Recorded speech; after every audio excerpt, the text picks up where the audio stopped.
His new jail complex is close to being substantially completed, officials say, but some items threaten to push that project past another deadline. Well, the jail project, of course, is one of the largest taxpayer-funded projects in the county's history, and it's about $20 million over budget, and contractors have missed several completion deadlines dating back to spring of last year. Both city and county leaders say the jail will be a huge improvement for staff safety, the inmates themselves, and for the agencies who will inhabit brand new offices at that complex. That's right. Now, as you can see, KTIV's Matt Hoffman joins us live in studio. He has been following this project for the last 2 years. And so, Matt, it sounds like the finish line is approaching fast. Yeah, that's the vibe I got from today's meeting. And, you know, really, the project's owner's rep said today the project is still on schedule for a late July substantial completion. He says there are 3 main issues remaining at the site. And he did hedge a little bit and say the project could spill into August, which would be past the latest deadline. Now, the Law Enforcement Center Authority Chairman Ron Wick and Commissioner Mark Nelson met Tuesday afternoon at the courthouse. Commissioner Dan Moore was absent.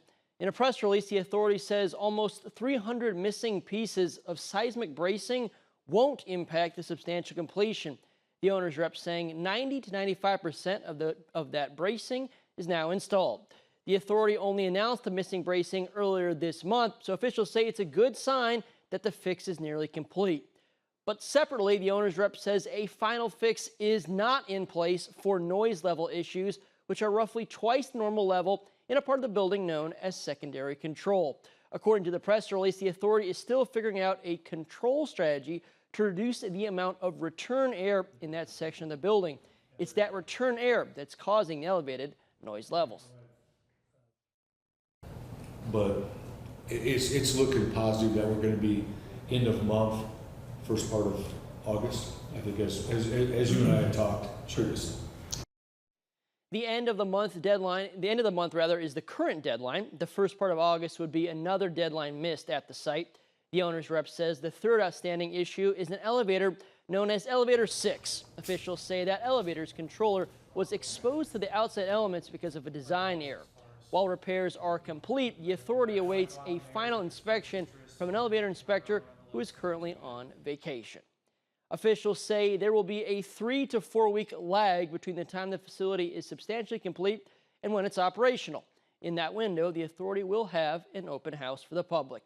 It could be even longer before prisoners are moved from the current facility downtown to the new facility.